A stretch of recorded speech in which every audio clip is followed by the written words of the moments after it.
예수께서 이르시되 나의 양식은 나를 보내신 이의 뜻을 행하며 그의 온전히 이루는 이것이니라. 한 번 더요.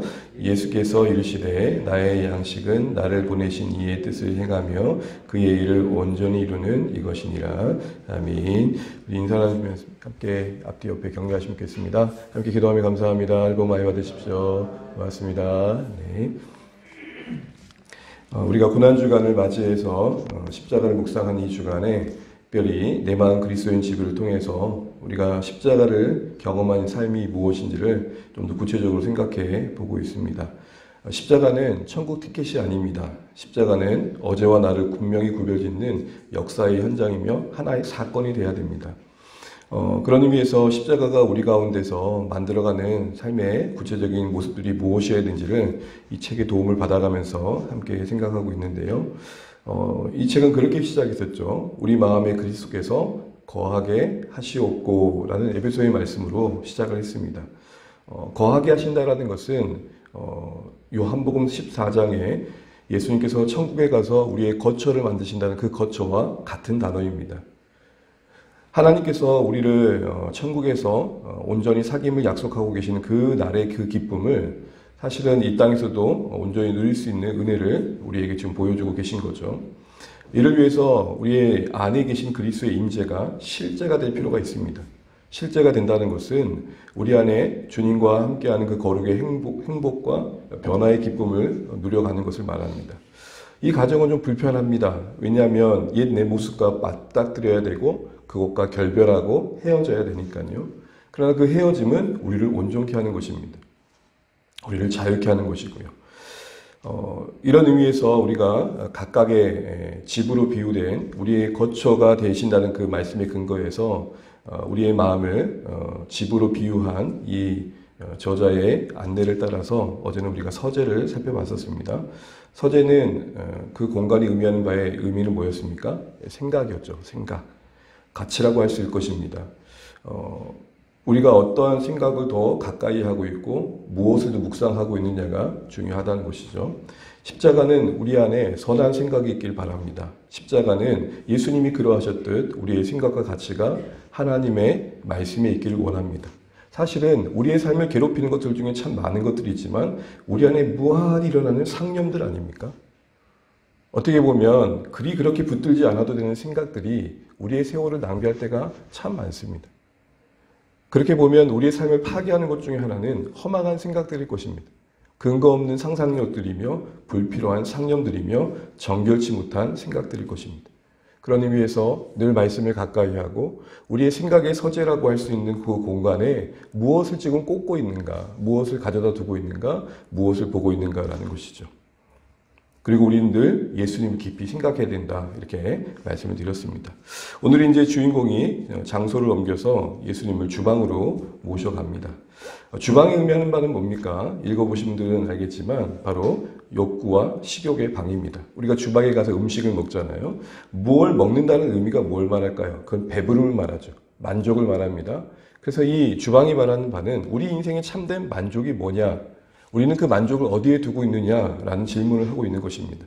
이 말을 조금 더 한 걸음 더 나아간다면 나는 삶의 목적과 방향을 어디에 향하고 있느냐라는 질문으로도 바꿔볼 수 있을 것 같습니다. 이제 주방을 소개하면서 이 방에 대해서 주인공은 이렇게 표현합니다. 자기 방에서 가장 큰 방이라는 것이죠.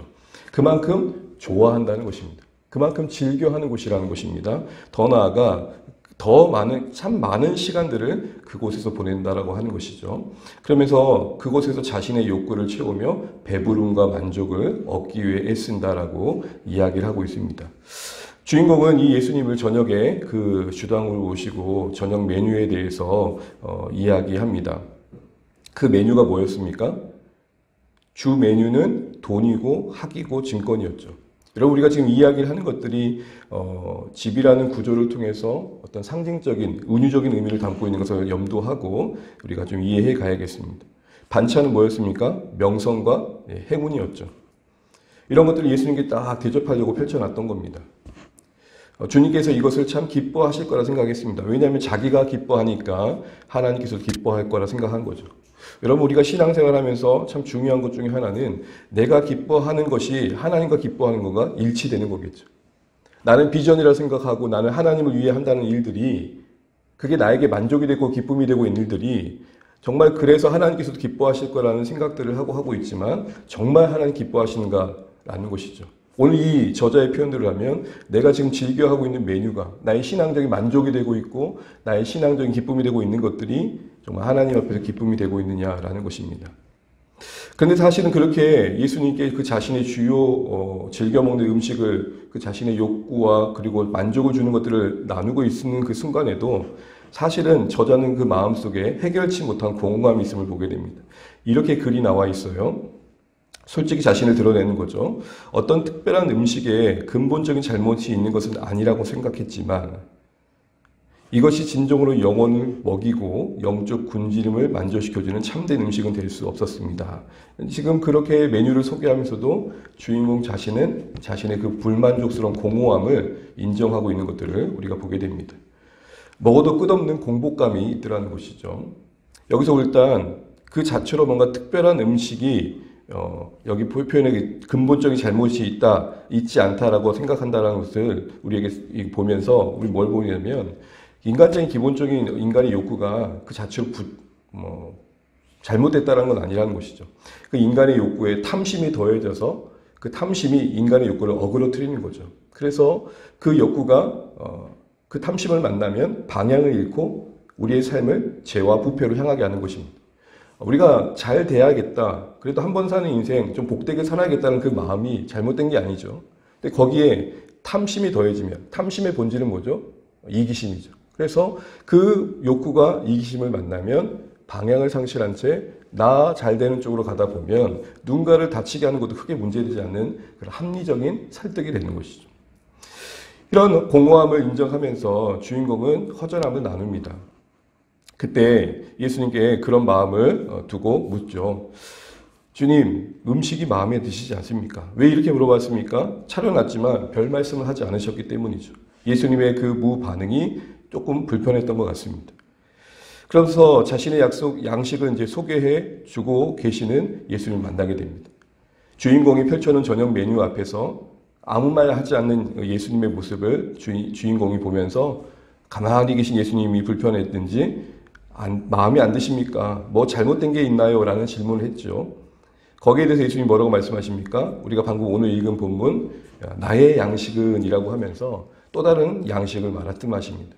그 양식의 의미는 뭐였습니까? 나의 뜻, 나의 양식은 나를 보내신 하나님의 그 뜻을 이루고 성취하는 것이다 라고 나누고 있는 것들을 보게 됩니다. 이것은 사마리아 여인이 올무가에 와서 물을 기르고 있는 그 현장에서 있었던 사건을 배경으로 하고 있죠. 이 사마리아 여인이 영적인 갈급함이 있었습니다. 그 삶의 고난 속에서 그 갈급함은 더해갔겠죠. 그리고 그 영적인 갈급함을 메시아이신 예수님을 만남으로 해결한 현장이었습니다. 그 모든 사연을 몰랐던 제자들은 배고프실 줄 알고 음식을 가져다 드렸는데 좀 드시죠 라고 했을 때에 예수님의 반응이 나는 너희가 모르는 양식이 있다고 하시니 그 양식이 그들에게는 새롭게 왔을 것입니다. 그리고 그 양식을 뭐라고 말씀하십니까? 나는 하나님의 뜻을 이루는 것을 내 양식으로 삼는다라고 말합니다. 이것은 먹는 양식을 부정하시는 것이 아닐 것입니다. 정말 우리를 만족해 하고 정말 우리를 배부르게 하는 것이 무엇인가에 대한 답을 주시는 것일 것입니다. 그렇습니다. 여기서 우리는 하나님께서 우리에게 주시고자 하는 양식에 좀 주목할 필요가 있습니다. 우리의 주방이 어떤 양식으로 채워지기를 원하실까요? 우리가 무엇으로 만족하며 우리가 무엇으로 행복할 수 있다고 말씀하시는 겁니까? 그것은 바로 하나님의 뜻, 그것을 행하는 것이 우리에게 양식이 된다고 말씀하고 계십니다. 다시 말하면 하나님의 뜻을 행하는 그 자리에 있을 때에 우리가 진짜 원하는 만족을 얻게 된다라는 것입니다. 이는 달리 말하면 우리의 인생이라는 것이 그 자체로 목적이 되지 않으며 수단이 되어야 한다는 것입니다. 여러분, 행복을 목적으로 삼으면 행복은 점점 멀어질 수밖에 없겠죠. 그럼 주님의 말씀의 논리는 뭐냐면 우리가 하나님의 뜻대로 살아가다 보면 행복은 따라오게 되어 있다라는 것입니다. 행복은 그 자체로 목적이 아니라 거룩한 삶의 열매라는 것이죠.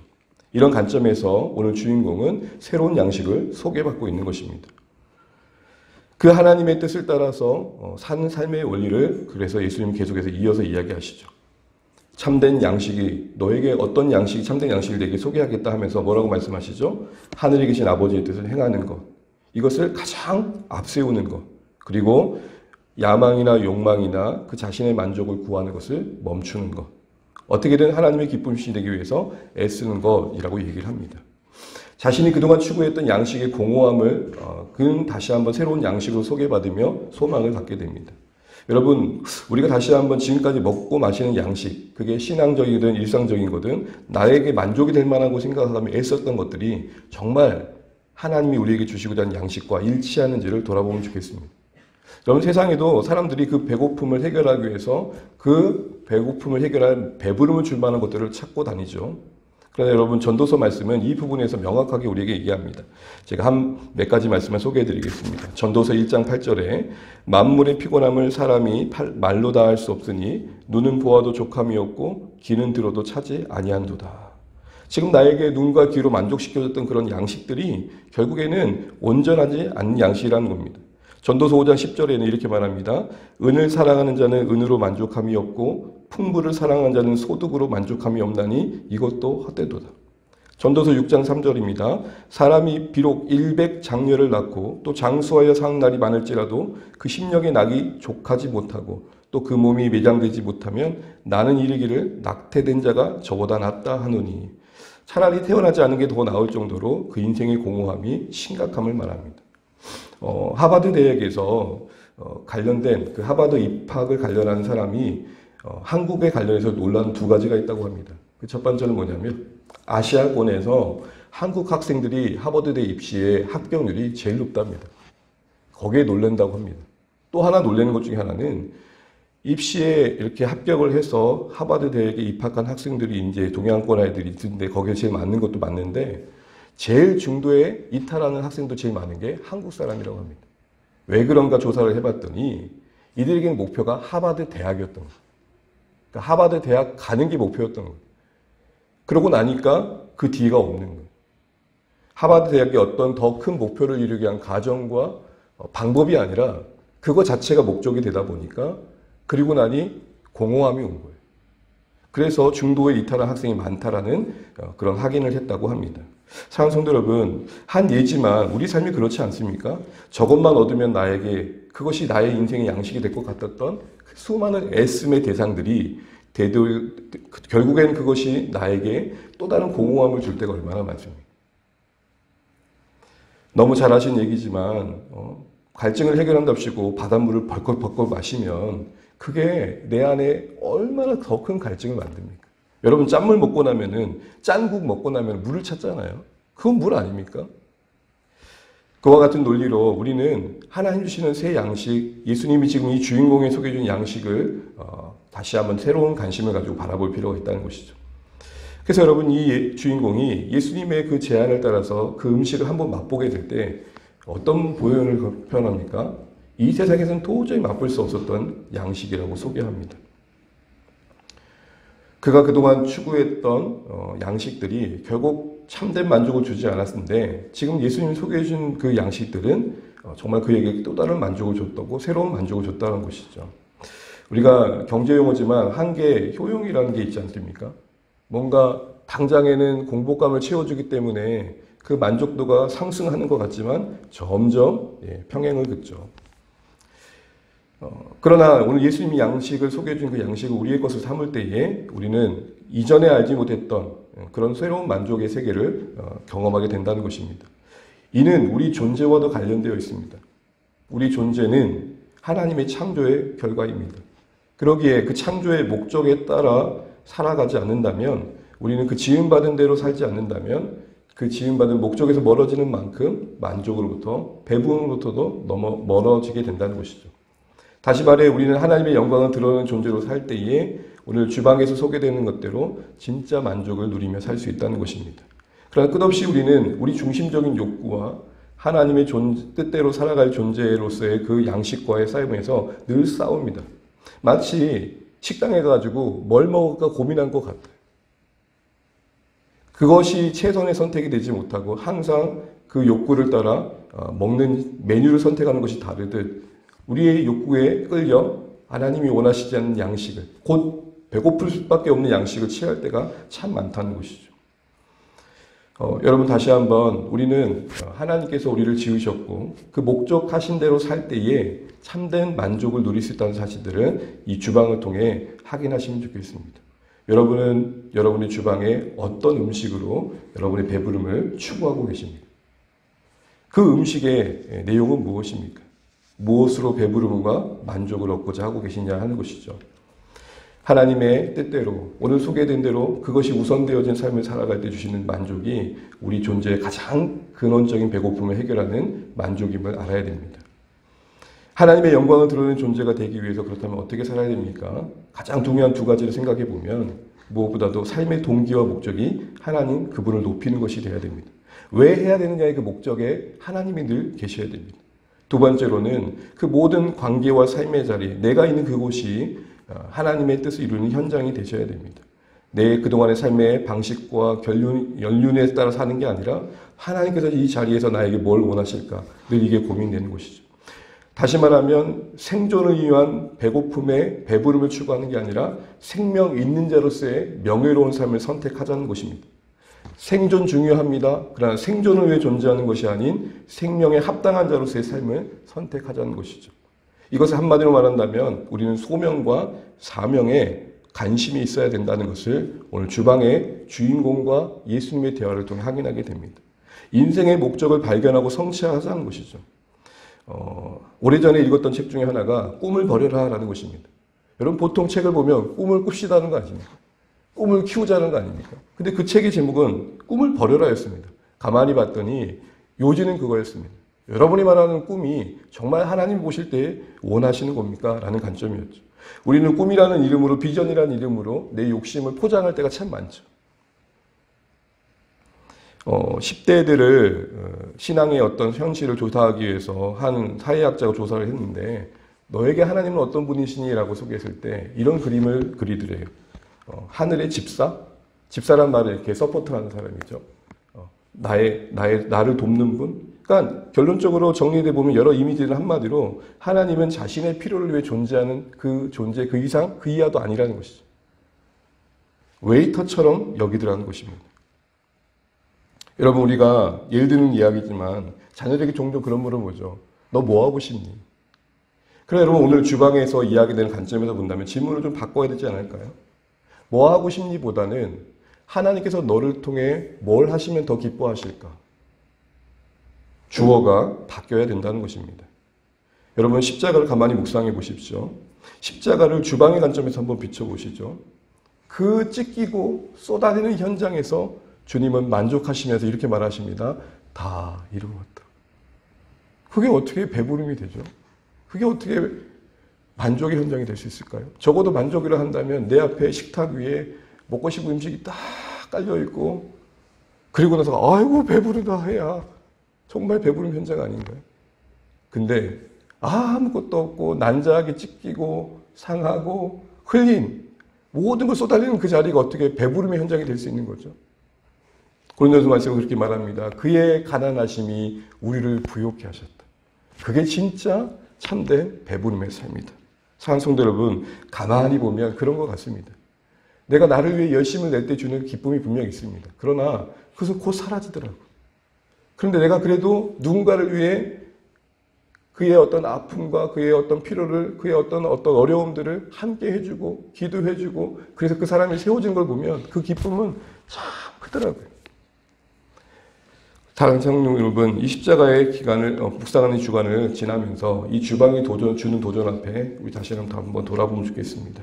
나는 무엇을 가장 중요한 양식으로, 배부름으로 여기고 있는가? 혹시 우리는 여전히 옛 생각에 매여, 옛 만족에 매여, 내가 원하는 것, 내가 이루고자 하는 것이 이루어져야만 만족하는 그런 자리에만 있지 않은가? 그럼 여러분, 우리는 끝없는 공복감을 해결하기 위한 몸부림의 연속일 것입니다. 우리의 찬양처럼 예수로, 예수로, 예수로, 난 예수로, 난 예수로. 예수님이 보이셨던 그 삶의 원리를 따라 살아가면서 어린 양신 예수님이 보이신 그 참된 부유함의 삶의 원리를 따라 살아가면서 진짜 만족의 삶을 선택해 갈 수 있는 우리의 삶이 되시기를 주님의 이름으로 축복합니다. 십자가를 묵상하십시오. 진짜 배부름이 무엇이었을지. 여러분, 눈물로 눈 관리에 기도해 주는 것.